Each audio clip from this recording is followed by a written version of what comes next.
पंजाब और खैबर पख्तूनख्वा जहरीले धुएं की लपेट में बागों का शहर इंतहाई आलूदा। Air quality index 469 record. Multan Pakistan के आलूदा तरीन शहरों में सर फहरिस्त। हवा में पार्टिकुलेट मैटर्स की तादाद 924 रिकॉर्ड। पेशावर का तीसरा नंबर। AQI लेवल 463 हो गया। स्मॉग और धुंध के बायस काला शकाकू, बहावल नगर और अहमदपुर शर्किया में हादसा, 2 अफराद जामहक, 5 जख्मी। कौमी शाहराहों पर भी ट्रैफिक मुतासर। शदीद स्मॉग और धुंध के बायस फ्लाइट ऑपरेशन भी मुतासर।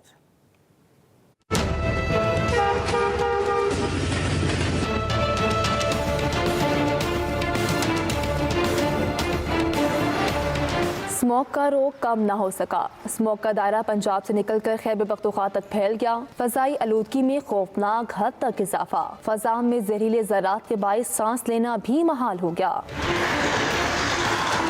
पंजाब और खैबर पख्तूनख्वा में स्मॉग की सूरत हाल तशवीशनाक हो गई है। आलमी सतह पर लाहौर का आलूदगी में पहला नंबर है, जहां पार्टिकुलेट मैटर्स की तादाद 500 से जायद है। बागों के शहर की फजाओं में जहर घुल गया, जिसकी वजह से सांस लेना भी महाल है।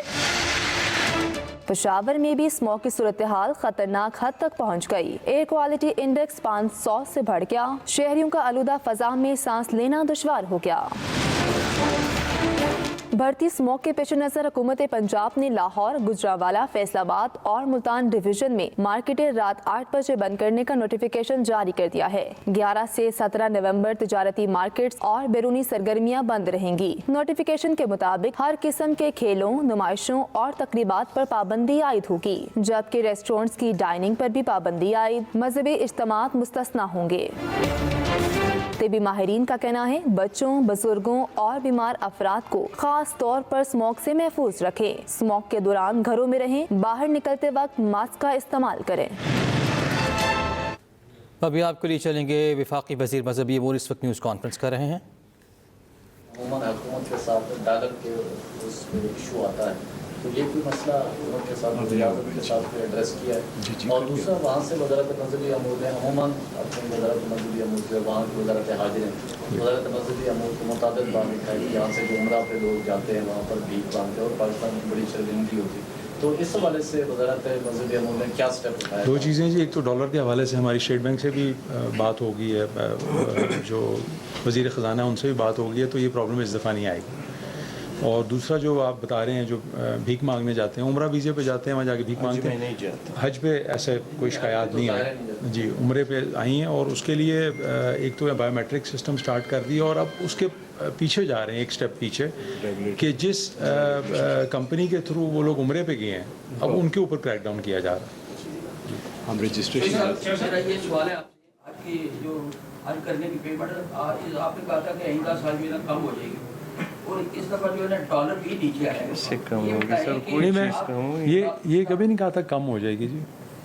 मैंने आपको ये कहा था, पिछले साल ये कहा था कि ये उससे पिछले साल से कम है, पिछले साल से कम जी। लेकिन डॉलर आप नीचे आया, ये बताइएगा कि ये 8.5 तक आप लेके आएंगे नंबर 2? डॉलर तकरीबन उसी रेंज में है जी। आप देखिए इसमें क्या क्या किच आता है। आप मैं छोटी सी एक चीज़ बताया था, सवाल पूरा कर ले। जी जी जी जी जी बताएं कि वहाँ पे यहाँ से जो लोग आपके अदारे के हैं, ये अपने लोगों को भिजवाते हैं आज ड्यूटी के लिए, क्या कि इस वक्त दूसरे अदारों से भी आप लेंगे? जो NTS के थ्रू जाते हैं सरकारी मुलाजिम, उसमें हर इदारा ओपन होता है। जितने भी सरकारी इदारे हैं सारे हर तरफ से लोग अप्लाई करते हैं जो हमारे साथ आप लेंगे।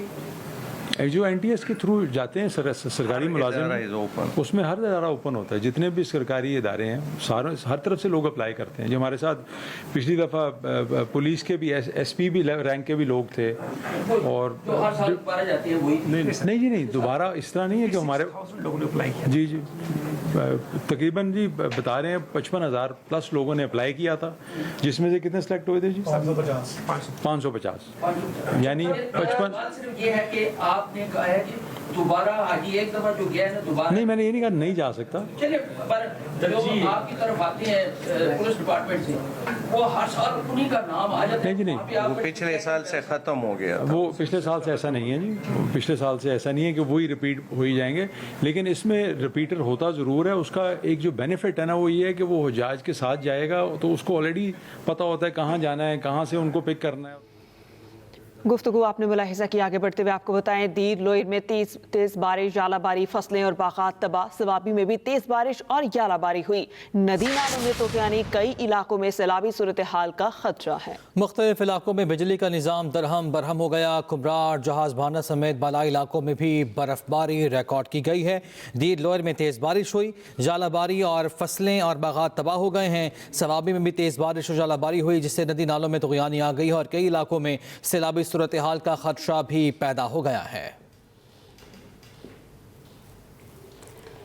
स्मॉग के खात्मे के लिए पंजाब हुकूमत ने कोई खातिर ख्वाह इक़दामात नहीं किए। जस्टिस शाहिद करीम के स्मॉग और माहौलियाती आलूदगी के खिलाफ केस की समाअत के दौरान रिमार्क्स कहा, अदालत ने कोई हुक्म नहीं दिया कि मार्केट्स 8 बजे बंद की जाएं। मैंने आप लोगों पर छोड़ रखा है कि जो मुनासिब है करें। एडवोकेट जनरल पंजाब और महकमा ट्रांसपोर्ट अदालती कार्रवाई सुनने भी नहीं आया। IMF वफ़द की पाकिस्तान आमद FBR हुकाम से मुज़ाकरात शुरू हो गए हैं। ज़राए के मुताबिक चेयरमैन FBR की सरबराही में टीम की IMF को ब्रीफिंग। वज़ीर मुमलिकत खजाना और स्टेट बैंक के हुकाम की भी इजलास में शिरकत। FBR ने बताया, पहले 3 माह में 2652 अरब रुपए टैक्स जमा किया गया। जुलाई तक सितंबर 96.6% टैक्स हदफ पूरा कर लिया गया। इस पर बात करेंगे इरशाद अंसारी से। जी इरशाद, बताइएगा।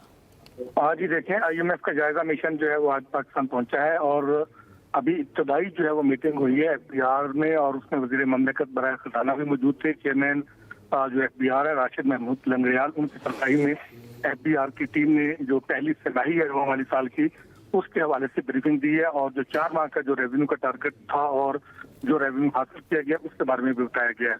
और IMF के वफद को बताया गया है कि पहली तिमाही में जो है पाकिस्तान ने 2652 अरब रुपए का जो है वो टोटल टैक्स कलेक्ट किया है, जो हदफ के 96.6% के करीब है। जबकि सितंबर में 98 अरब रुपए का के हदफ से मुकाबले में 8 अरब रुपए का इजाफी टैक्स जमा किया है।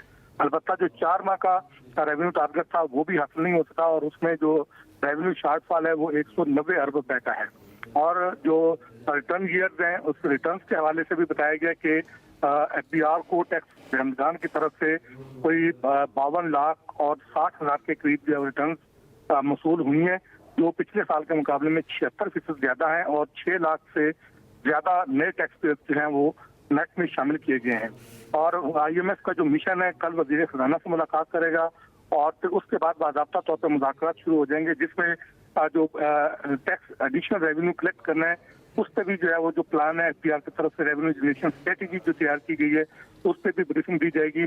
और जो ताजर दोस्त स्कीम है उस पर भी जो है वो ब्रीफिंग दी जाएगी कि इस स्कीम के तहत जो है वो रिटेल सेक्टर से कितने लोग जो है वो टैक्स नेट में आ रहे हैं और इससे एडिशनल रेवेन्यू कितना हासिल हो रहा है। इसी तरह एनर्जी सेक्टर में जो इस्लाहात की जा रही हैं उस पर भी बताया जाएगा और जो एडिशनल रेवेन्यू मेजर्स लिए जा रहे हैं उस पर भी। और फिर साथ साथ जो प्राइवेटाइजेशन का अमल था, जो खासकर PIA की प्राइवेटाइजेशन जो कि सितंबर में कंप्लीट करना नहीं हो सकी, उस पर ब्रीफिंग दी जाएगी। और जो इसी तरह प्रोविंशियल गवर्नमेंट जो थी उन्होंने जो आइन साजी करनी थी, कानून साजी करनी थी, उसके लिए जो डेडलाइन दी गई थी उस हवाले से भी बताया जाएगा कि वो अगर डेडलाइन मीट नहीं हो सकी तो उसकी वजह क्या है, क्योंकि उसके मुताबिक कानून साजी करके तो सूबाई सतह पे ज़र इनकम टैक्स जो है वो लागू करना था, तो अभी तक चूंकि कानून साजी ही नहीं हो सकी तो फिर एग्रीकल्चर टैक्स के निफाज का जो है वो डिले होने का खदशा है। जी सही, इरशाद अंसारी आपका शुक्रिया।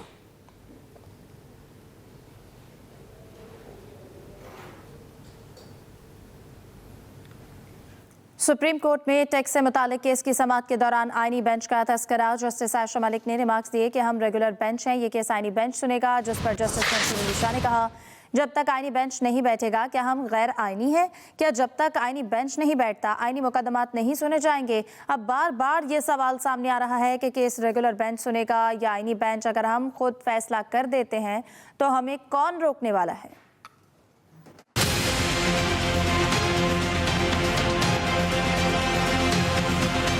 सुप्रीम कोर्ट में जजेस उलझन का शिकार होकर रह गए। केस की समाअत के दौरान एक बार फिर आईनी बेंचेस का तस्करा छिड़ गया।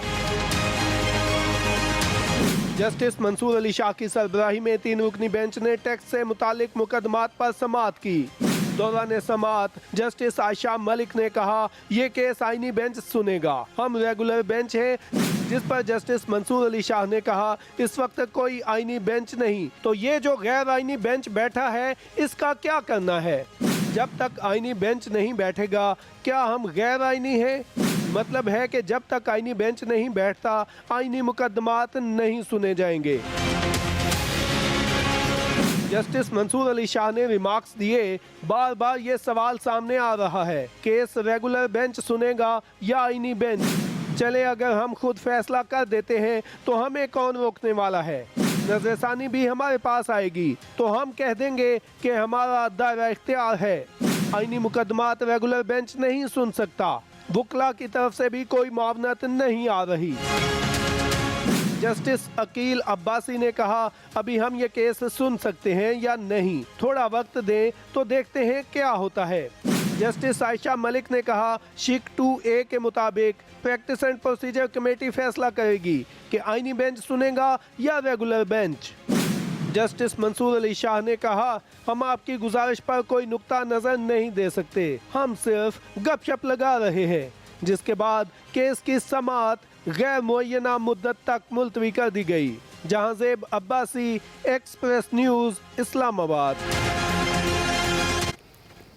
स्मोक के खात्मे के लिए पंजाब हुकूमत ने कोई खातिर खा इकदाम नहीं किए हैं। जस्टिस शाहिद करीम के स्मोक और माहौलियाती आलूदगी के खिलाफ केस के दौरान रिमार्क्स, कहा अदालत ने हुकूमत पर छोड़ रखा है कि मुनासिब जो लगे वो करे।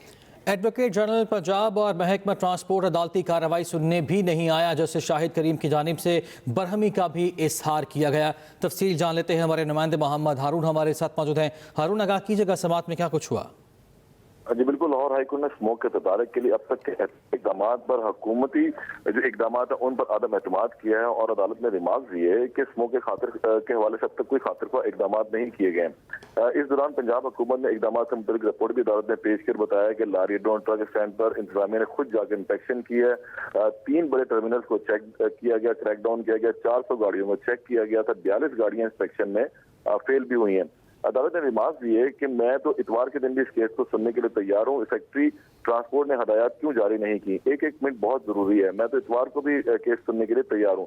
हम 2 साल से स्मोक के हवाले से अहकाम दे रहे हैं, लेकिन महकमा ट्रांसपोर्ट सोया हुआ था। अदालत ने मजीद रिमार्क दिए कि स्मोक कंट्रोल करने के हवाले से इकदाम करने में हुकूमती महकमे नाकाम है। 2 माह पहले ही स्मोक की सूरत हाल अबतर हो चुकी थी। हमारे बच्चे और हम सब की जिंदगियों का मामला है, लेकिन इदारे पर प्रॉपर किरदार ही अदा नहीं कर रहे। चीफ सेक्रेटरी इस वक्त कहाँ है? इस दौरान जो वकील दरख्वास्त दिया तो उन्होंने बताया कि वो जेनेवा में है। अदालत ने रिमार्क दिए कि एक्टिंग चीफ सेक्रेटरी कहाँ है, वो भी अदालत नहीं है। ये केस कैसे चल रहा है? अदालत ने रिमार्क दिए कि स्मोक के वजह से कोई खातिर को इकदाम नहीं हुए। हमने ऑर्डर किया था कि इन 2 माह में कोई तामीराती काम नहीं होगा, लेकिन इसके बावजूद तामीराती काम होता रहा। इस वक्त पंजाब में इमरजेंसी है, फसलों की बाकियात आज भी जलाई जा रही हैं। क्या हुकूमत को पता नहीं था कि चावल की फसल के बाद बाकियात जलाई जाएंगी? हुकूमत ने क्या इकदाम किया? हुकूमत ने कुछ नहीं किया। अगर इस शहर में रोडा बनाना, बिल्कुल ठीक है, शुक्रिया आपका हारून। अभी आपके लिए चलेंगे। वज़ीर आज़म शहबाज शरीफ दौरा सऊदी अरब में मौजूद हैं और रियाद में वज़ीर आज़म शहबाज शरीफ की सऊदी वज़ीर सरमायाकारी से मुलाकात होने जा रही है। ये मुलाकात के मनाज़िर आप मुलाहिज़ा कर रहे हैं और वफाकी वज़रा हैं और नायब वज़ीर आज़म इसहाक़ डार भी इस मुलाकात के अंदर मौजूद हैं। वज़ीर आज़म शहबाज शरीफ का ये दौरा है। अरब इस्लामी सरबराह कॉन्फ्रेंस में शिरकत के लिए वज़ीर आज़म शहबाज शरीफ सऊदी अरब में मौजूद हैं और अब रियाद में ये मुलाकात होने जा रही है। दोनों जानिब से वफूद भी यहाँ पे मौजूद हैं, जिसके मनाजिर भी आप मुलाहिज़ा कर रहे हैं। वज़ीर आज़म शहबाज शरीफ की सऊदी वज़ीर सरमायाकारी से ये मुलाकात के मनाजिर हैं जो आप मुलाहिज़ा कर रहे हैं। मुतअद्दिद जो सरमायाकारी के मौक़े हैं उन पर तबादला ख्याल किया जाएगा और दोनों जानिब वफूद भी यहाँ पर मौजूद हैं और मुख्तलिफ मौक़ों पर जो माहिदे होने जा रहे हैं, इससे पहले भी हमने देखा कि माहिदे हुए, उन पर तबादला ख्याल किया जा रहा है। वज़ीर आज़म का अरब इस्लामिक गैर मामूली सरबराही इजलास के मौके पर सऊदी क़यादत को भी खिराज तहसीन।